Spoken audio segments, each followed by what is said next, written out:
فوج کے شعبہ تعلقات عامہ ISPR کے مطابق پاکستان نے فتح 2 گارڈڈ راکٹ سسٹم کا کامیاب تجربہ کیا۔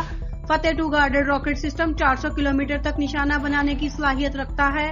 فتح 2 جدید نیویگیشن سسٹم منفرد رفتار اور قابل تدبیر خصوصیات سے لیس ہے۔ تجربے کا مقصد لانچ کی مشقوں اور طریقہ کار کو مکمل کرنا تھا۔ فتح 2 درستگی سے اہداف کو نشانہ بنانے اور کسی بھی میزائل دفاعی نظام کو شکست دینے کی صلاحیت رکھتا ہے۔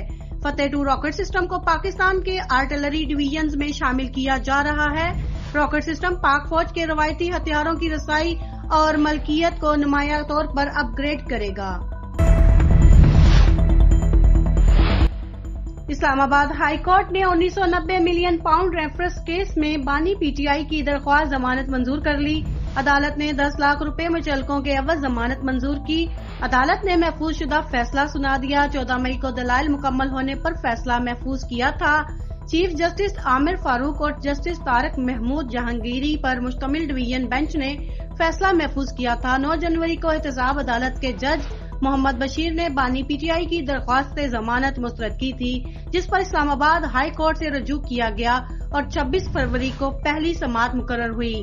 پہلے کچھ سماعتوں کے دوران سائفر کیس میں سزا کے خلاف ہی سماعت ہوئی، جبکہ درخواست ضمانت پر کارروائی نہ ہو سکی۔ اسلام آباد ہائی کورٹ نے 28 مارچ کو پہلی باقاعدہ سماعت کی۔ اسلام آباد ہائی کورٹ نے 190 ملین پاؤنڈ نیب کیس میں بانی PTI کی درخواست ضمانت پر فیصلہ گزشتہ روز محفوظ کیا تھا۔ مولانا فضل الرحمان نے کہا ہے کہ ہمارا مطالبہ ہے حکومت مستعفی ہو جائے اور فوج الیکشن سے دور رہے، ملک میں دوبارہ الیکشن کرائے جائیں۔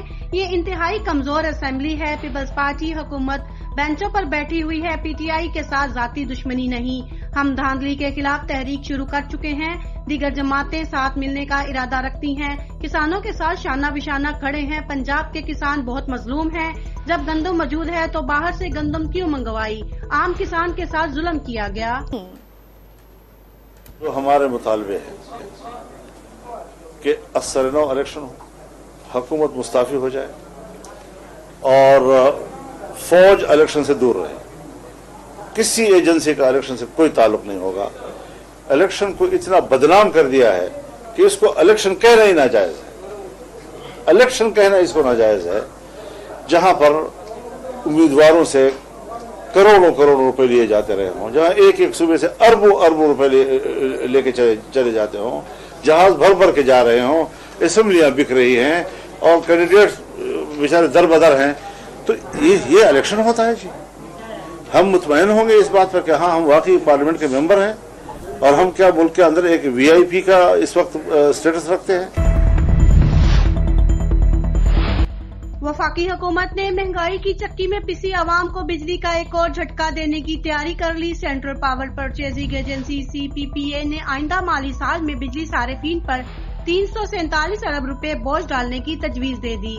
CPPA نے آئندہ مالی سال کے لیے بجلی کی خریداری ریٹ متعین کرنے کی درخواست نیپرا میں دائر کر دی۔ بجلی صارفین امریکہ میں ہونے والی مہنگائی کی قیمت بھی ادا کریں گے۔ امریکہ مہنگائی کے 2.40% بھی ٹیرف میں شامل کرنے کی تجویز دی گئی۔ ملکی مہنگائی 12.20% شرح سے آپریٹر فیس شامل کرنے کی تجویز ہے۔ پاکستان سٹاک مارکیٹ میں آج تیزی کا رجحان، جس کے باعث سرمایہ کاروں کو اربوں کا فائدہ ہو گیا۔ کاروباری ہفتے کے تیسرے روز کاروبار کے دوران ایک موقع پر سٹاک مارکیٹ میں 500 سے زائد پوائنٹس کا اضافہ ہوا، جس کے ساتھ سٹاک مارکیٹ تاریخ میں پہلی بار 75,000 پوائنٹس کی سطح عبور کر گئی۔ تاہم کاروبار کے اختتام پر سٹاک مارکیٹ میں 100 انڈیکس 132 پوائنٹس کے اضافے کے ساتھ 74,664 پوائنٹس پر بند ہوا۔ یاد رہے کہ گزشتہ روز بھی پاکستان سٹاک ایکسچینج میں کاروبار کا مثبت دن رہا، جہاں 100 انڈیکس 732 پوائنٹس اضافے سے 74,531 پوائنٹس پر بند ہوا تھا۔ سٹاک مارکیٹ میں آج 16 ارب 25 کروڑ 14 لاکھ 778 مالیت کے 25 کروڑ 14 لاکھ 556,212 شیئرز کا لین دین ہوا۔ پاکستان پیپلز پارٹی کے چیئرمین بلاول بھٹو زرداری نے کہا ہے کہ ملکی مسائل کا حل مذاکرات کے بغیر ناممکن۔ اپوزیشن رونے دھونے کی بجائے عوام کے مسائل پر بات کرے۔ قومی اسمبلی میں اجلاس کے دوران اظہار خیال کرتے ہوئے بلاول بھٹو زرداری کا کہنا تھا کہ صدر آصف علی زرداری نے اپنے خطاب میں مذاکرات کی بات کی۔ صدر آصف علی زرداری نے اپنے 20 منٹ کی تقریر میں صرف عوام کے مسائل کے متعلق گفتگو کی۔ انہوں نے کہا کہ جمہوری انداز میں احتجاج کرنا ہر سیاسی جماعت کا حق ہے۔ اپوزیشن ذاتی مسائل پر رونے دھونے کی بجائے عوام کے مسائل پر بات کرے۔ پی ٹی آئی رہنماؤں نے اپنی 1 گھنٹے کی تقریر میں صرف بانی پی ٹی آئی اور اپنے ساتھیوں کا رونا دھونا کیا۔ صوبائی حکومتوں کو تعلیم کے حوالے سے ذکر کیا تھا، تو اس پہ بھی جناب اسپیکر، جہاں پاکستان پیپلز پارٹی کے صوبائی حکومتیں ہیں، ہم نے پورا کوشش کی کہ ہم جو تعلیم میں ہمارا سٹرکچرل مسئلے ہیں، جن کی وجہ سے پاکستان کے عوام، اگر خاص طور پہ وہ پسماندہ طبقہ جو ہمارے سرکاری سکولز کی طرف جاتے ہیں، ان کے مسائل حل کرنے کے لیے ہم نے بہت سے انٹرونشنز کروائے ہیں جو کامیاب بھی ہوئے ہیں اور نیشن وائڈ بھی ریپلیکیٹ ہو سکتے ہیں۔